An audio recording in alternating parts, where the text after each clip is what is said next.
मेरा total portfolio का 20% हिस्सा यूएस स्टॉक्स में इन्वेस्टेड है, नॉट बिकॉज कि US is the largest economy in the world, not because कि US have some famous company like Apple, Google, Microsoft etcetera, ये सब रीजन नहीं, there are bunch of other reason जिसके लिए मैं यूएस स्टॉक्स में invested हूँ। एंड अंकुर बाड़ी को अपने इन्वेस्टमेंट का 50% हिस्सा यूएस में इन्वेस्टिंग करता है। तो Ankur sir, me and bunch of other people who invested in US stock, तो हम लोग यूएस से 2x रिटर्न कैसे कमा लेते हैं, तो जानेंगे सब कुछ पूरा डिटेल से। कैसे वीडियो बहुत इंटरेस्टिंग होने वाला है। Guys, my name is Shubhajit Mandal, let's get started the finance vision. So guys, आज का एपिसोड होगा यूएस स्टॉक्स के ऊपर, यानी यूएस स्टॉक से मैं जैसे बेनिफिट लेता हूँ ऐसा बेनिफिट आप भी कैसे ले सकते हैं। चलिए सब कुछ समझते हैं व्हाइट बोर्ड में। सो गाइस, ये समझने के लिए चलिए ज़्यादा घुमाएंगे नहीं, सीधा आपको लॉजिक समझे थे, जो लॉजिक आज से 2 साल पहले मैं खुद समझा था, और यानी 2020 में मैंने ये लॉजिक समझा था, और उसके बाद मैं यूएस मार्केट में इन्वेस्टिंग करना चालू किया था। ऐसे एसआईपी मैंने शुरू किया था, और आज भी मैं एसआईपी करता हूँ, और इंडिया में भी मैं एसआईपी करता हूँ हर महीना।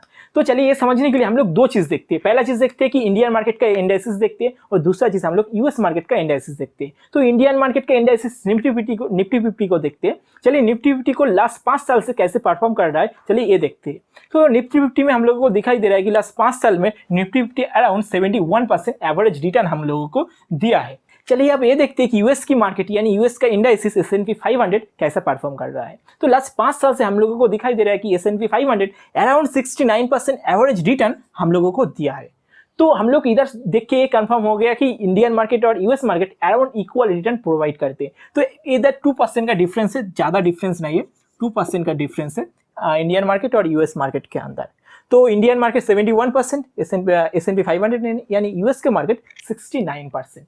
तो चलिए आप ये समझते हैं कि अगर 1000 रुपीज़ अगर इंडियन में इन्वेस्ट करते आज से 5 साल पहले, और अगर यूएस में इन्वेस्ट करते तो दोनों में क्या डिफरेंस होगा, क्या कोई सच में कोई डिफरेंस होगा, चलिए ये देखते हैं।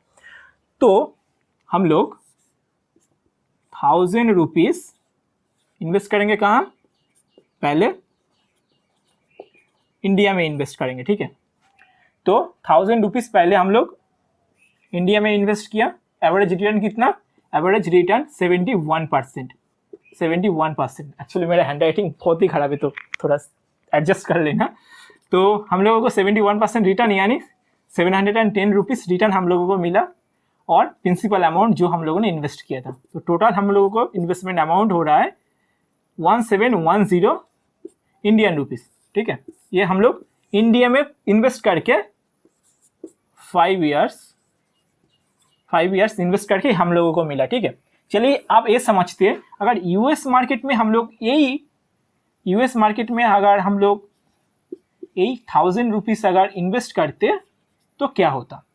तो पहले यूएस मार्केट में इन्वेस्ट करने से पहले हम लोगों को ये 1000 रुपीज़ को कन्वर्ट करना पड़ेगा यूएस डॉलर में। तो आज से 2015 में 1 US dollar equal to 63 rupees था। तो अगर 1000 रुपीज़ को अगर कन्वर्ट करेंगे तो कितना होगा, 15.8 रुपीज़ होगा, ठीक है, 15.8 रुपीज़ होगा। तो पहले इधर कन्वर्ट कर लेते हैं, 15.8 डॉलर हुआ, ठीक है, डॉलर हुआ। तो 15.8 डॉलर को हम लोग इन्वेस्ट किया कहाँ, S&P 500 में। तो एवरेज रिटर्न कितना आया, एवरेज रिटर्न हम लोगों को मिला 69%। तो 15.8 इसका 69% होगा 10.9, ठीक है। और प्रिंसिपल अमाउंट था 15.8 डॉलर, ठीक है। तो टोटल कितना हो रहा है, टोटल हो रहा है 26.7 डॉलर, ठीक है। तो 5 साल बाद कितना हो रहा है, आफ्टर 5 इयर्स हो रहा है 26.7 डॉलर। तो इसी को तो हम लोग यूएस डॉलर में नहीं रखेंगे, उसके बाद हम लोग कन्वर्ट करेंगे इंडियन रुपीस में। एवरेज हम लोग 75 मान के चलते हैं।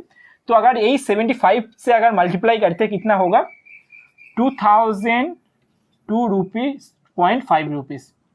2000, तो ये इंडियन रुपीस में कन्वर्ट हो चुका है, ठीक है। तो इधर 2002 रुपीज़ हम लोगों को रिटर्न मिल रहा है यूएस मार्केट में, सेम अमाउंट यूएस मार्केट में इन्वेस्ट करके। और हम लोग इंडियन मार्केट में इन्वेस्ट करके कितना मिला था, 1710। So there is an difference between 300 rupees, around 300 rupees का हम लोग को इंडियन रुपीज़ में हम लोगों को डिफरेंस देखने को मिल रहा है, ठीक है। तो और एक मतलब बहुत सारे सवाल रहता है सबको मन में, तो आपको भी मन में होगा क्या बहुत सारे चार्जेस लगता होगा, यानी ये सारे चार्जेस, हाँ ये सारे चार्जेस था आज से 4-5-6 साल पहले था, बट अभी ये सब कुछ मतलब रिड्यूस कर दिया गया। अभी मतलब ट्रांसफर चार्जेस, ये सारे ब्रोकरेज चार्जेस अभी 3-4% लग जाता था, अभी ये सब कुछ नहीं लगता है। अभी मार्केट में बहुत सारे ऐप बेस्ड कंपनी इंडिया में जो यूएस मार्केट में इन्वेस्ट करने के लिए मदद करता है और अराउंड 0.5% चार्जेस लेता है। ऐसे बहुत सारे कुछ कंपनी का नाम मेरा अभी मन में आ रहा है तो मैं आपको बता देता हूँ। ग्रो है, ग्रो एक कंपनी है, दूसरा विस्टेड नाम की एक कंपनी, और तीसरा अभी IND मनी। तो ये सारे कंपनी आपको मदद करेगा यूएस स्टॉक में इन्वेस्ट करने के लिए। और एक चीज़ मैं बता देता हूँ कि ये से डिफरेंस इसीलिए हो रहा है, ये सेम अमाउंट सेम है बट ये डिफरेंस सिर्फ इसीलिए हो रहा है क्योंकि ये जो US dollar to Indian rupees ये डिप्रिशिएट हो रहा है दिन के दिन। मतलब आज से अगर 50 साल पहले देखा जाए तो शायद $1 इक्वल आज से 50 साल पहले शायद 10 रुपीस था, ठीक है। बट ये हार्ड साल इन्फ्लेशन के कारण, बहुत सारे कारण, ये मानी डिप्रिशिएट मतलब रूपी डिप्रिशिएट होने के लिए बहुत सारे रीजन है जो आगे जानेंगे और कोई वीडियो में। तो 300 रुपीज़ इसीलिए डिफरेंस देखने को मिल रहा है इन्वेस्टिंग करने के बाद, क्योंकि इधर जो रूपी का जो डिप्रिशिएट है ये बहुत ही ज़्यादा है, इसीलिए हम लोग को ये डिफरेंस देखने को मिल रहा है। सो गाइस ये दो चीज़ आपको हमेशा याद रखना जब भी आप यूएस मार्केट में इन्वेस्ट करोगे। पहला चीज़, आपको हमेशा स्टॉक स्पेसिफिक रहना है। ऐसे नहीं कि इंडाइसिस में जाके आप इन्वेस्ट कर दिए, आपको हमेशा एक पर्टिकुलर स्टॉक में इन्वेस्ट करना चाहिए।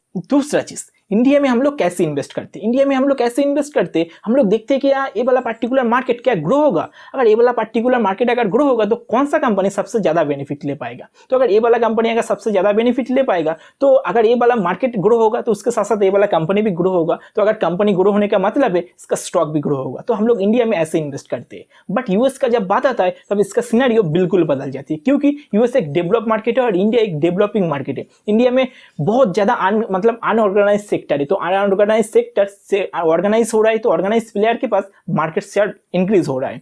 तो इसीलिए एक डेवलपिंग मार्केट है, इधर मार्केट ग्रो होने का चांसेस बहुत ज्यादा होता है, इसीलिए हम लोग ये वाला चीज देखते हैं। तो यूएस एक डेवलप मार्केट है, इसीलिए हम लोग एक दो चीज देखते हैं। पहला हम लोग ये देखते हैं क्या ये वाला पर्टिकुलर कंपनी क्या दूसरा सारे कंपनी को क्या एक्वायर कर पाएगा। अगर दूसरा सारे कंपनी को एक्वायर कर पाएगा तो दूसरा सारे कंपनी का मार्केट शेयर इसके पास आ जाएगा, तो इसका मार्केट शेयर ऑटोमेटिकली इंक्रीज हो जाएगा और इसका वैल्यूएशन भी इंक्रीज होगा। और दूसरा चीज हम लोग देखते हैं क्या ये वाला पर्टिकुलर कंपनी क्या ग्लोबल कंपटीशन को क्या ये कैप्चर कर पाएगा, क्या ग्लोबल मोनोपोली क्रिएट कर पाएगा। अगर ये दो टिक आता है तो ये सारे कंपनी को हम ग्रीन लिस्ट में रखते हैं इन्वेस्टिंग करने के लिए। तो आपको भी मैं सजेस्ट करूंगा ऐसे ही देखने के लिए। और दूसरा चीज आपको हमेशा ध्यान रखना, हमेशा आपको देखना चाहिए कि यूएस का भी एनवायरमेंट कैसे चल रहा है, यूएस का पॉलिटिक्स में क्या हो रहा है, यूएस का थोड़ा इन्फॉर्मेशन आपके पास हमेशा रहना चाहिए। सो गाइस अगर आपको ये वीडियो अच्छा लगे तो वीडियो को लाइक कर दीजिए, क्योंकि इससे मेरे को बहुत ज्यादा फायदा होगा, मेरे को मोटिवेट करेगा दूसरा सारे वीडियो लाने में, और यूट्यूब एल्गोरिथम को भी समझ में आएगा ये वीडियो अच्छा है तो दूसरा सारे व्यूअर के पास भेजो। तो वीडियो को लाइक कर दीजिएगा, चैनल को सब्सक्राइब कर लीजिएगा और कमेंट करके बताना वीडियो कैसे लगा,